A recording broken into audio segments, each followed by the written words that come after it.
So let's see what we can find at the $25 level. Well, at the $25 level, you can sell a put on Bank of America right now for $1.07. Let's say you were very bullish on the stock and you wanted to sell that, and you wanted to get, if you were put that stock, you would love to own 1,000 shares of the stock. However, if it didn't get to that level, you'd like to be able to collect that money. So at $1.07, we would collect a total of $1,070 minus commissions in order to have the privilege of owning the stock at $25, which you feel is an extremely attractive level to own that stock. Well, look at the volatility again. The volatility is 81%. In other words, if the volatility of this stock was much lower, there's no way that this $25 put is going to be priced at $1.07. In fact, it would be dramatically less if this volatility level was way lower than this. So just like we did with Citibank, let's take a look at a few months in which the volatility is dramatically lower than it is right now. Well, if we go out to August, it's 74%, and it's a slight positive skew. If we go out to November, it's only 58%. That's not too bad. Let's take a look at the 58% levels on the put side at the $25 level or the $22.50 level. Well, we can purchase a diagonal.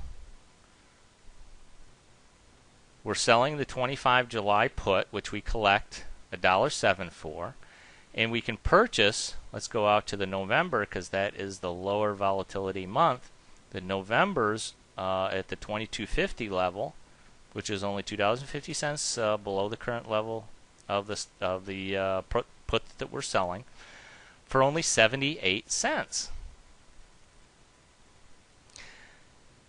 Let's take a look at different scenarios, just like we did with Citigroup.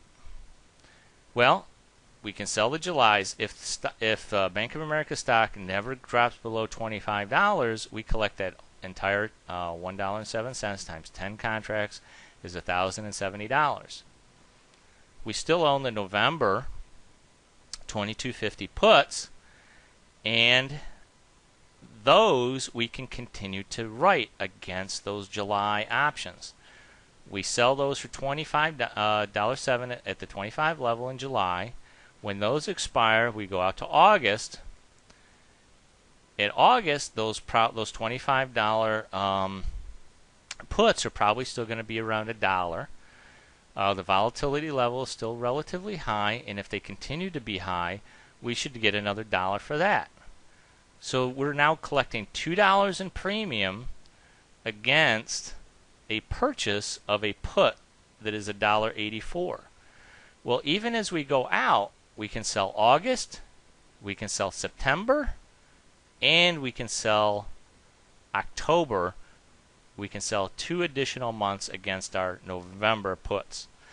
This particular strategy is very, very attractive to bottom fish stocks. Stocks that have really gotten hit hard, because what it allows you to do is purchase, really purchase the stock not only at an attractive level, but get paid for waiting for the stock to drop to the level that you want to purchase it at. Now, what happens? Let's say in July the stock actually does trade down below $25.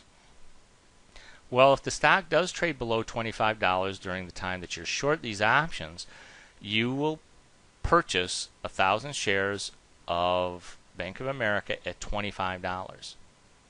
Now remember, we have collected $1.07, which we do not give up. We continue. We are still able to keep that $1,070 for waiting. But we also now have the obligation to purchase this stock at $25. Even if the stock were to fall lower, we would have to purchase it at $25. But remember, we have the $22.50 puts in November to help protect our position. So even if the stock were to fall lower, these will continue to increase in price because we are long these options. And that's a very attractive scenario. because if the stock does continue to drop lower, we're able to cash in our insurance policy, which hopefully has already been paid for or significantly paid for by the sale of the July options, maybe even the sale of the August options. Now this becomes pretty much a free, there's no cost to this put after we've collected over $2 in premium. We have a free put. And it's a long dated put. So we have this put as our protection. If the stock does drop down, we can cash in our insurance policy to purchase additional shares of the stock. And as you know, eventually, the probabilities are, like I mentioned, that the Bank of America is such a large corporation, there's no way that they're going out of business. Even if they did, you still have your 2250 put that you can cash in. Even if the stock dropped to zero, you would still collect $22.50 on that position. So this is a very, very attractive strategy, especially using the sale of a diagonal position on a long-dated option. The thing that really makes this work very well is the high volatility of the near-month options. If you have extremely high volatility in the near month and you can purchase a lower volatility on the far months, that gives you a tremendous positive skew on the volatilities, and you have a number of months in between that you can continue to sell premium. Now let's say the stock does move up. You own the 2250 puts in November and the stock continues to move up. Well, you have a couple of different choices. You collect the premium on the 25, that expires worthless, so you collect $1,000. You go out to August. If the stock continues to move up, well, maybe you want to sell the 2750 instead of the $25 puts. That means that you would own the stock at 2750 if you were assigned that stock.